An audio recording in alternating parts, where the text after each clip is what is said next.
तो dear student, आपका स्वागत है। आप देख रहे हैं सीबीएसई टीचर। मेरा नाम है आयुष। डियर स्टूडेंट की बहुत डिमांड पे इस लाइट चैप्टर को शूट किया जा रहा है, तो वीडियो क्वालिटी अगर थोड़ी सी कमज़ोर हो तो उसके लिए माफ़ कीजिएगा। और आप अगर साइंस में कमज़ोर हो तो हमारे वीडियो लेक्चर को ज़रूर फॉलो कीजिएगा। धन्यवाद। स्टूडेंट, हम लोग क्लास 10 इसमें लाइट को स्टार्ट करेंगे। ठीक है, आज हम लोग लाइट के बारे में पूरा पढ़ेंगे कि लाइट एक्चुअली में है क्या और लाइट होता क्या है।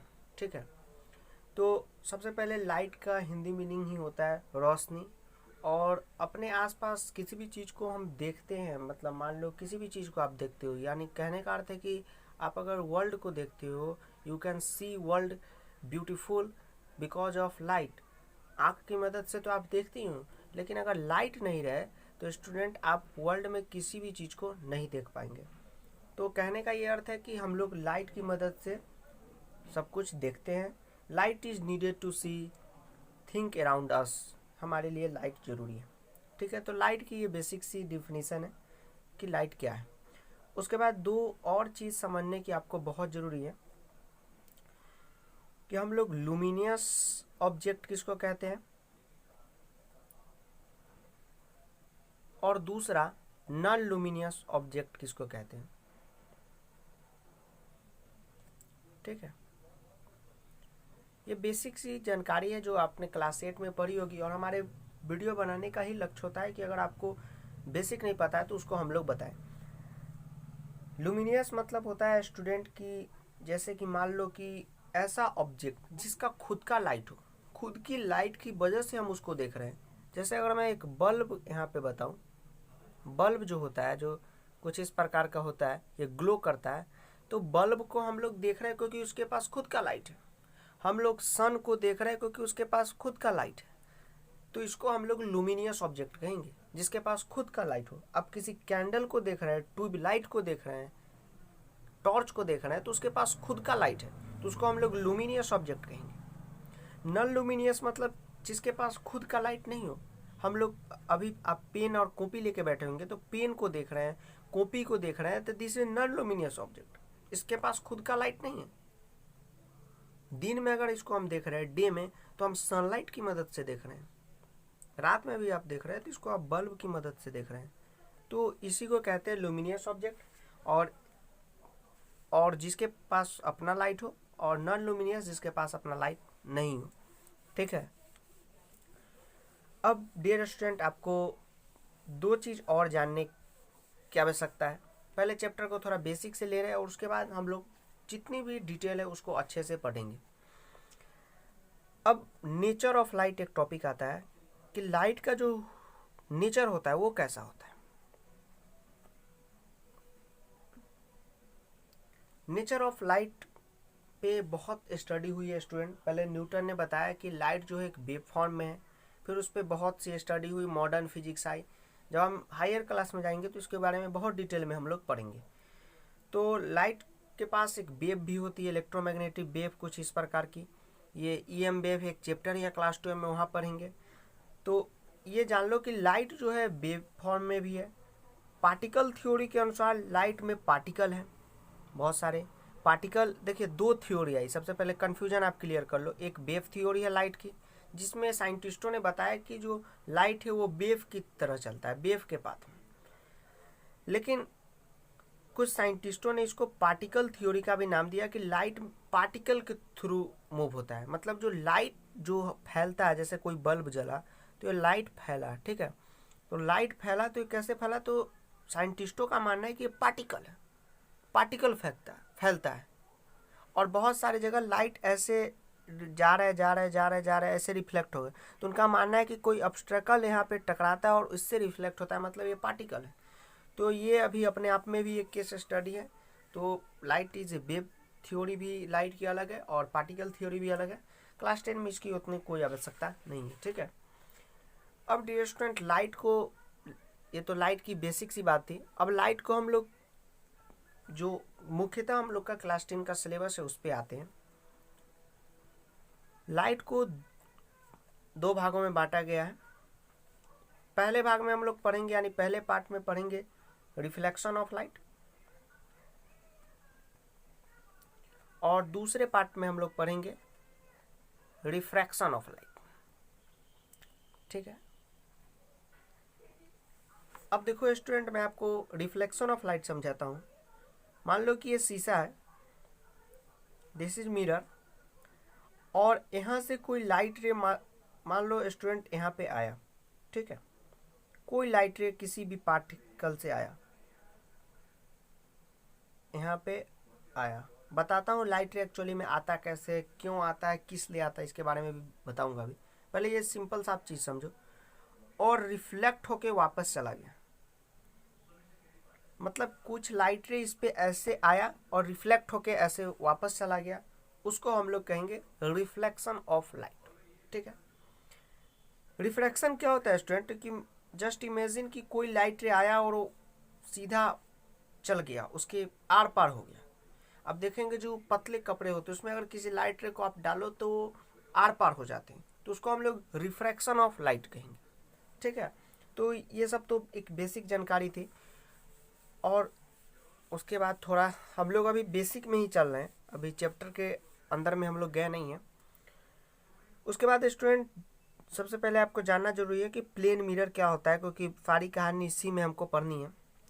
प्लेन मिरर जो हम लोग day by day daily use में जो घर में यूज करते हैं उसी को कहते हैं प्लेन मिरर। स्टूडेंट होता क्या है प्लेन मिरर में, जब आप किसी प्लेन मिरर को उठाएंगे जो आपके घर में होंगे और उसके शीशे को निकाल के पीछे आप अगर थोड़ा सा ऐसे स्क्रैच करेंगे तो आप देखेंगे कि जो शीशे के आर पार है वो आपको दिखाई दे रहा है। तो आप कहेंगे कि सर ऐसा क्यों, और जब हम लोग अपने चेहरे को देखते हैं तो हमारा चेहरा उस पर कैसे आता है। तो स्टूडेंट मैं आपको बता दूं, प्लेन मिरर के पीछे एल्युमिनियम की पॉलिश होती है, और सिल्वर पॉलिश भी कर सकते हैं, लेकिन सिल्वर तो काफ़ी महंगा हो जाएगा, इसलिए एल्युमिनियम की पॉलिश ऐसे की होती है ताकि लाइट रे क्या हो, रिफ्लेक्ट हो तो वो रिफ्रैक्शन ना हो जाए। रिफ्लेक्शन कराने के लिए वो ऐसी पॉलिश होती है ताकि लाइट रे यहाँ पे आए और सीधा आपके चेहरे पे पड़े, लाइट रे आए चेहरे पे पड़े ताकि तस्वीर बन सके, नहीं तो आपको आर पार ही दिखने लगेगा, तब रिफ्रैक्शन हो जाएगा। इसीलिए पॉलिशिंग बहुत ज़रूरी है प्लेन मिरर में, बिना पॉलिश के प्लेन मिरर नहीं हो सकता।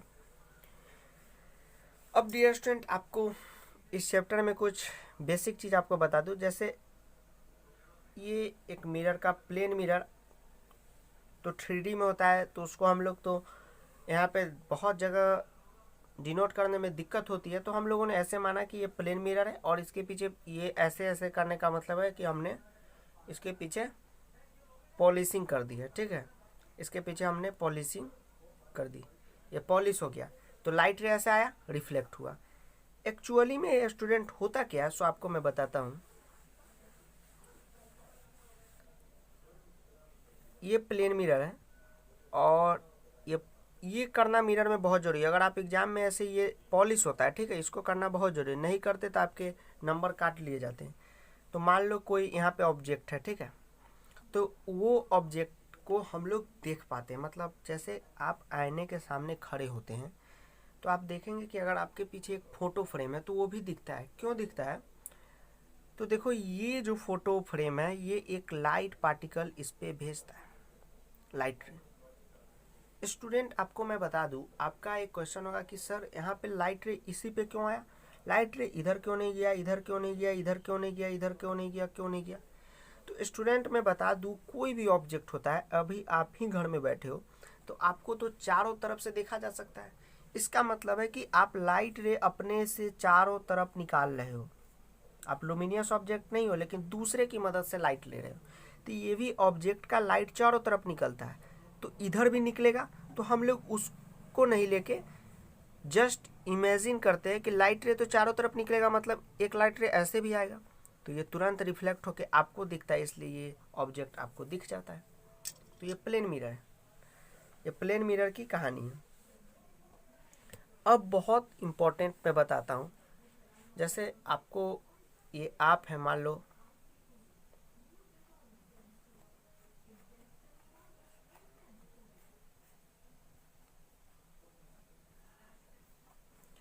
और आपको कोई देख रहा है, इस कोने से भी देख रहा है, आपको यहाँ से भी देख रहे हैं, अगर आपके पापा यहाँ खड़े थे यहाँ से भी देख रहे हैं, यहाँ से भी देख रहे हैं, यहाँ से भी देख रहे हैं। तो इसका यही मतलब हुआ कि आप चारों दिशा में भी लाइट थ्रो कर रहे हैं। आप, ये आपकी खुद की लाइट नहीं, आप किसी से लाइट ले रहे हैं। अगर दिन में है तो आप सनलाइट से लाइट ले रहे हैं, तभी आपको दिख रहा है। तो लाइट चारों दिशा में फैलती है एक ऑब्जेक्ट के द्वारा। अब हम लोग चैप्टर पे आते हैं, ठीक है। ये तो बेसिक बात है जो हम लोग छोटी क्लास में भी पढ़े हैं। अब मुख्यतः हम लोग को चैप्टर पे आना है। सबसे पहला हम लोग यहाँ पे टॉपिक पढ़ेंगे लॉज ऑफ रिफ्लेक्शन, कि जो रिफ्लेक्शन है उसके कुछ नियम कानून क्या है। लॉज ऑफ रिफ्लेक्शन स्टूडेंट कहता है कि मान लो कि कोई एक प्लेन मिरर है, ठीक है। लॉज ऑफ रिफ्लेक्शन कहता है, तो ये तो पॉलिश इसका हो गया, ये करना बहुत ज़रूरी है। कहीं कहीं इसको अलग ही डिजाइन में ऐसे ऐसे कर देते हैं, सब चलेगा, ठीक है। और कुछ स्टूडेंट ऐसे कर देते हैं तो वो नहीं चलेगा, वो ऐसे ही आपको करना चाहिए। स्टूडेंट लॉज ऑफ रिफ्लेक्शन क्या कहता है, बड़े ध्यान से सुनिएगा। कि मान लीजिए कि कोई ए ऑब्जेक्ट है, तो ये तो अपना चारों तरफ लाइट रे डाला, तो एक लाइट रे ऐसे भी डालेगा। तो हम लोग इसी को लेकर पढ़ाई करते, इस सब को हम लोग इस पे पढ़ाई नहीं करते, ठीक है। तो एक लाइट रे यहाँ आया, अब जो स्टूडेंट लाइट रे आया तो रिफ्लेक्शन होगा। अगर रिफ्रैक्शन होता तो ये बाहर चला जाता, लेकिन यहाँ पे क्या होना है, रिफ्लेक्शन होना है। तो ये लाइट रे वापस ऐसे अपने पाथ को रिट्रेस कर गया। एक लाइट रे मान लो ऐसे आया, ऐसे रिट्रेस कर गया। स्टूडेंट लाइट रे किधर से भी आ सकता है, कहीं से भी, तो यहाँ से भी आएगा, इसलिए हम लोग ऐसे लेते, ये नहीं कि लाइट रे सिर्फ यहीं से आएगा। तो कुल मिला के समझाने का ये अर्थ है कि ये से मान लो कि लाइट रे यहाँ आया और वापस चला गया, तो साइंटिस्टों ने कहा कि इसके बीच में एक नॉर्मल हम लोग ड्रॉ करते हैं। ये क्लास 9 में हम लोग ऐसे पढ़े थे कि किसी भी लाइन को ऐसे ड्रॉ कर दिया, यानी perpendicular, it is normal to the line. Student माना गया कि इस लाइन के अगर हम लोग नॉर्मल ड्रॉ कर दे, कुछ ये कर दिया हमने नॉर्मल ड्रॉ, तो ये जो एंगल यहाँ पे बनेगा और ये जो एंगल यहाँ पे बनेगा ये इक्वल होगा, ठीक है। और जो ऑब्जेक्ट से लाइट रे निकल के मिरर पे आया, इसको हम लोग इंसिडेंट रे कहते हैं। This is known as a incident ray. और ये आफ्टर रिफ्लेक्शन है, इसलिए इसको हम लोग रिफ्लेक्टेड रे कहते हैं, ठीक है। और इसको हम लोग कहते हैं नॉर्मल। तो पहला लॉ यही है रिफ्लेक्शन का, the angle of incidence equal to angle of reflection. मतलब कि ये angle of reflex incident ray equal to angle of reflected ray. इसको एंगल आई से हम लोग डिनोट करते हैं। स्टूडेंट ये एंगल का साइन है, ऐसे एंगल बनता है, ठीक है। ये एंगल आई और ये एंगल आर। तो पहला लॉ यही कहता है, अगर ये 45 डिग्री से यहाँ से रिफ्लेक्ट हो रहा है तो ये 45 है, तो ये भी 45, और ये टोटल तो 180 होती है। मैथ में आपको पता ही होगा, क्योंकि ये स्ट्रेट लाइन पे एंगल है। तो ये 45 है, ये 45, अगर ये 60 है तो ये 60। कुल मिला के कहने का अर्थ ये है कि एंगल आई बराबर एंगल आर, ये पहला लॉ है। दूसरा लॉ क्या कहता है स्टूडेंट, कि ये प्लेन मिरर हमने ड्रॉ किया, ये लाइट रे इस पे रिफ्लेक्ट हुआ, ऐसे चला गया, ये नॉर्मल हमने डाला, तो ये जो इंसिडेंट रे का पॉइंट, नॉर्मल का पॉइंट और रिफ्लेक्टेड रे का पॉइंट, ये तीनों एक ही पॉइंट पे होगा, मतलब एक ही नॉर्मल पे। तो फर्स्ट लॉ तो हमने ये पढ़ा। सेकेंड लॉ क्या है कि the angle the incident ray means that ये जो इंसिडेंट रे है और ये रिफ्लेक्टेड रे है, ये तीर इस साइड हमने क्यों ड्रॉ किया, ये ऐसे गया तो इस साइड, ये वापस आया तो ऐसे, नॉर्मल है, ठीक है। तो ये तीनों एक ही पॉइंट पे थे, लिखेंगे the incident ray, reflected ray और normal at A same point, ठीक है, सेम पॉइंट पे रहेगा। तो दो लॉ हमने पढ़ा, मोस्ट इंपॉर्टेंट है, बोर्ड में भी कितनी बार आ चुके हैं, पिछले बार के बोर्ड एग्जाम में आए थे। लॉ ऑफ रिफ्लेक्शन को डिफाइन करना, पहला लॉ ये है कि एंगल ऑफ जो इंसिडेंट एंगल है और रिफ्लेक्टेड एंगल है वो इक्वल होगा। दूसरा लॉ ये कहता है कि जो इंसिडेंट रे है, नॉर्मल है और रिफ्लेक्टेड रे है, वो तीनों एक ही पॉइंट पे होंगे। ठीक है, अब एक और कहानी आपको मैं बता दूं यहाँ पे। तो ये लॉज ऑफ रिफ्लेक्शन फिनिश हो गया, लेकिन एक और यहाँ पे स्टोरी बन सकती थी। स्टूडेंट जस्ट आप इमेजिन करो कि ये प्लेन मिरर है। पहले आप बुक मत पढ़ना, पहले आप वीडियो लेक्चर पूरा कंप्लीट करना, उसके बाद आप बुक पढ़ना। तो ए से लाइट रे ऐसे आया, ऐसे रिफ्लेक्ट हो गया, बीच में हमने नॉर्मल डाला। लेकिन जैसा कि मैंने बताया स्टूडेंट, लाइट रे कहीं से भी आ सकता है, कहीं भी आता होगा, ये ऐसे भी जाता होगा, ऐसे भी जाता होगा, ऐसे भी, लेकिन हम लोग पढ़ाई करने के लिए इसी को लेते हैं। एक लाइट रे स्टूडेंट ऐसे हो सकता है कि हमने ये नॉर्मल तो ड्रॉ कर दिया पहले से, हो सकता है नॉर्मल के ही रास्ते कोई लाइट रे आए तो उससे सीधा ऐसे जाएगा। नॉर्मल पे ही लाइट रे मान लो कोई आए तो ऐसे जाएगा और इसी रास्ते से वापस भी चला जाएगा। ये एक सेकेंड अल्टरनेटिव केस था, क्योंकि लाइट रे किसी भी साइड से आ सकता है। इस साइड से आएगा तो इधर से चला जाएगा, तो ये इंसिडेंट रे हो गया, ये रिफ्लेक्टेड हो गया। तो एक यहाँ पे हमने केस पढ़ा कि अगर मान लो लाइट रे नॉर्मल से ही आ रहा है तो नॉर्मल से ही चला जाएगा। अब स्टूडेंट मैं आपको थोड़ा सा एक और जानकारी दे दूं। अब नेक्स्ट टॉपिक हम लोग पढ़ते हैं रेगुलर रिफ्लेक्शन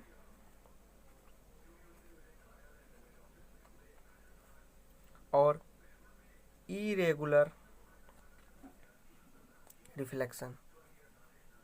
स्टूडेंट इसको कहीं पे आप प्लेन रिफ्लेक्शन भी पढ़ सकते हैं और इसको आप रफ रिफ्लेक्शन भी, रफ सरफेस पे होता है इसलिए कह सकते हैं। रेगुलर मतलब क्या हुआ कि अनुशासन। मान लो ये स्टूडेंट प्लेन मिरर है, अब मैं अब ड्रॉ नहीं करूँगा, ये आप अंडरस्टैंड रहना। ये लाइट रे पैरेलल आया, ऐसे ये अपने पाथ को दिया, कुछ लाइट रे ऐसे आया होगा, ये गया, कुछ लाइट रे ऐसे आया होगा, ये गया। लाइट रे कहीं से भी आ सकता है, ऐसे आया। लेकिन हम लोग मेनली जब पढ़ेंगे तो दो दो ही लाइट रे को इमेजिन करके चलेंगे। तो देखेंगे ये स्टूडेंट, ये पैरेलल सरफेस, ये प्लेन सरफेस है। लाइट रे आया और सीधा चला गया, लाइट रे आया और सीधा चला गया, तो इसको हम लोग रेगुलर रिफ्लेक्शन कहेंगे। एकदम अच्छे से हुआ, अनुशासित ढंग से। स्टूडेंट हो सकता है सरफेस कुछ ऐसा हो, मान लीजिए, जिसको ठेठ में उब्बड़ खाबड़ बोला जाता है, मतलब रफ सरफेस हो। तो ये लाइट रे मान लो यहाँ पे आएगा तो यहाँ पे प्लेन है तो ठीक ऐसे चला जाएगा। ये लाइट रे यहाँ पे आया तो ये प्लेन है तो ठीक ऐसे चला जाएगा।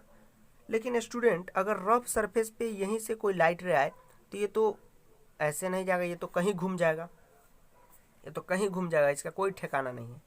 तो इसको हम लोग इरेगुलर रिफ्लेक्शन कहेंगे। एक और इम्पोर्टेंट बात मैं यहाँ पे बता दूँ कि आपको यहाँ पे एरो देना बहुत ज़रूरी है, क्योंकि विदाउट एरो पता नहीं चलता कौन किधर से आ रहा है। तो जिधर से आए उसको एरो दो, और रिफ्लेक्शन हुआ तो ऐसे एरो दो। तो ये दो चीज़ आपको जानना बहुत ज़रूरी था, जो आपने जान लिया। अब स्टूडेंट हम लोग और थोड़ी सी जानकारी लेते हैं।